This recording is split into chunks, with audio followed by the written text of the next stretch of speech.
बता दें कि अंचल निरीक्षक देवकांत सिन्हा ने पंचायत तारानगर में आयोजित आपकी योजना आपकी सरकार आपके दौर कार्यक्रम को किया संबोधन। इस संबोधन में देवकांत सिन्हा ने काफ़ी अहम बातों का जिक्र किया जो कि हमारे समाज के लिए काफ़ी कारगर साबित हो सकती हैं।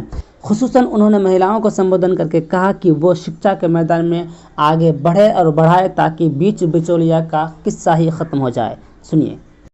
शिक्षा का होना बहुत जरूरी है। तो शिक्षित होइएगा तो बीच वाला का काम खत्म हो जाएगा। जब तक आप शिक्षित नहीं होइएगा तो आपको बीच वाला को पकड़ना ही पड़ेगा। बीच वाला को अगर खत्म करना है तो सबसे पहले आपको शिक्षित होना होगा। यहाँ लड़कियां लोग भी है और महिलाएं खास करके कहीं पर भी आगे आती है। तो महिलाएं अपने बच्चे को, अगर आपके पति बदमाशी करते हैं कि पढ़ाने लिखाने में बच्चा को कहते हैं कि मत भेजो स्कूल, तो उसका बात मत मानिए।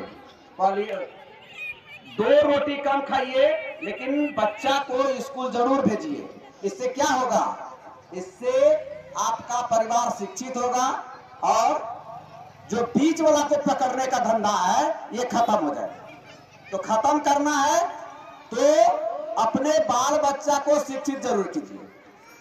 दूसरी बात है कि योजना का जानकारी नहीं रहती है तो इस अपने आपके दरवाजे पर भेज दिया। एक आदमी हमको बोल रहा था कि सर आप, सरकार तो बोल रहा है कि दरवाजे पर गए, आप लोग तो पंचायत में आके बैठते भी हैं। अब बोलिए क्यों लेते हैं? इसके लिए रसीद, जो खजाना रसीद है, सरकार को रसीद भी कटाइए। नहीं कटाइएगा तो जो अभुआ आवास में देखिए लंबा लाइन लगा है, 3 बिल्डिंग का 3 कमरा का रूम बनेगा, उसके लिए लंबा लाइन, जिसको पहले मिला है वो लाइन में लग गया है, जिसको पति को मिला है उसका पत्नी के नाम से आवेदन कर रहा है। बहुत ऐसा होगा, बाद में छटेगा वो अलग बात है। लेकिन उसके लिए भी आपको जमीन का कागजात जैसे बताए, पर्चा लगेगा, रसीद लगेगी। तो रसीद आपको अंचल ऑफिस काटता नहीं है। पहले वाला धंधा खत्म हो गया कि कर्मचारी के पास गए, वहां पर खोज रहे हैं, नहीं मिल रहा है, रसीद नहीं कटा पा रहे। आप लोग जैसे रेलवे का टिकट कटता है मोबाइल से, वैसे ही रसीद भी मेरा मोबाइल से कटता है। अंचल ऑफिस में अभी बिल्कुल सभी चीज ऑनलाइन हो गया है। ऑनलाइन का मतलब कंप्यूटर काम करता है, आदमी काम नहीं करता है। इसलिए बदमाशी क्या करेगा अंचल वाला?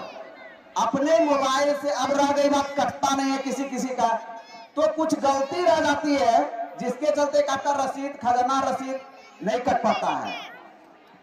तो उसके लिए आपको अपना संबंधित जो कागजात है वो लाके जमा कीजिएगा, तो उसको हम लोग ठीक कर देते हैं। फिर जब ठीक हो जाता है तो कंप्यूटर का दिमाग भी ठीक हो जाता है और वो आपका रसीद काटने लगता है।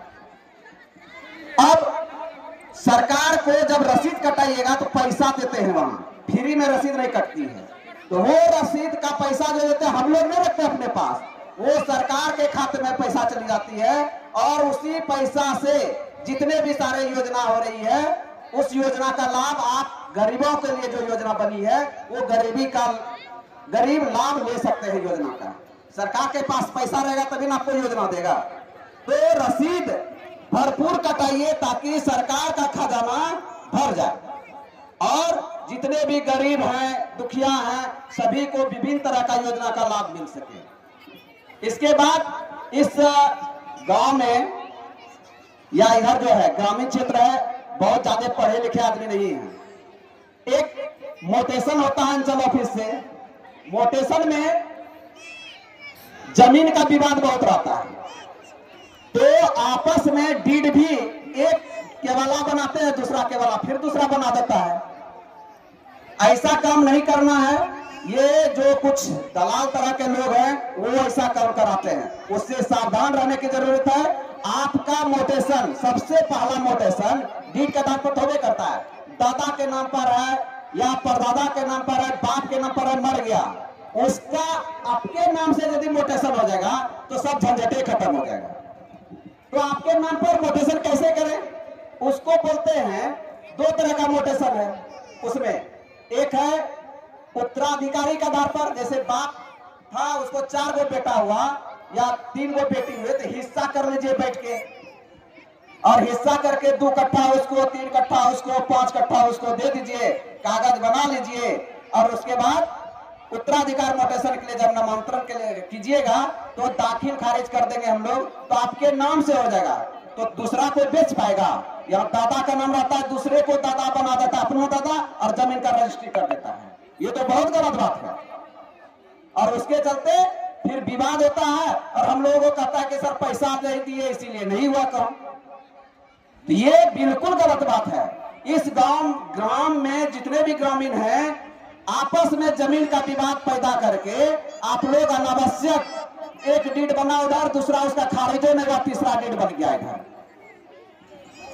दूसरा चीज है उत्तराधिकार म्यूटेशन जरूर करवाइए। पंचायत में मुखिया जी है या जो भी है बैठ के आपस में बांट करके जमीन जायदाद के लिए ही झगड़ा होता है समाज में। झगड़ा या तो रुपया पैसा या जमीन जगह के लिए होता है बहुत ज्यादा। इसको खत्म कीजिए। इसमें आपस में तीसरे, यदि 4 भाई हैं तो तीसरा को मत बुलाइए।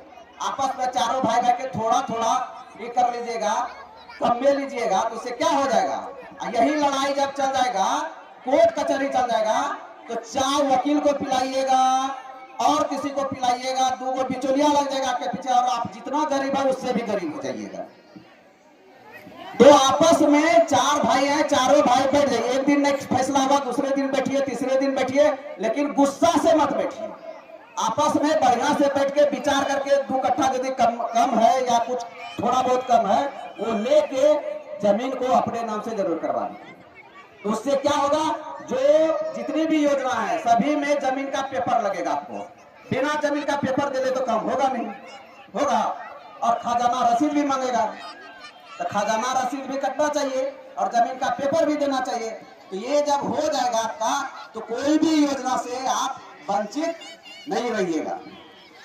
अब अंचल तो ये हो गया, आपको जो योजना है उसमें जाति हो, निवासी हो, जो भी हो, एक जाति में भी बनाते हैं हम लोग, तो जाति में भी कागज लगता है। बिना कागज का जमीन जाति या निवासी आय नहीं बनेगा आपका। अब दूसरे का जमीन का लेके अपना यदि बना लेते हैं, आपका जमीन नहीं है या आपका दादा परदादा नहीं, उसको दिखा के बनाते हैं, तो वो बिल्कुल ही गलत बात है। वो 420 का केस बनता है और बाद में जब पकड़ाइएगा तो आपके ऊपर केस भी होगा।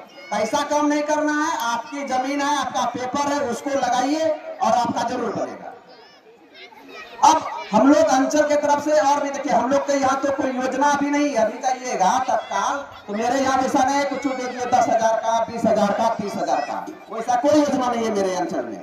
मेरे अंचल में योजना है लेकिन वो मरने के बाद। जितने भी विभाग है मरने के पहले। आप लोग अभी जैसे जिंदा है तो सब विभाग देखिए, कोई पेड़ दे रहा है, कोई कुछ दे रहा है, दवा दे रहा है, हम लोग के यहाँ कोई। और मरने के बाद अंचल ऑफिस आपका साथ देता है। अब कहिएगा कैसे?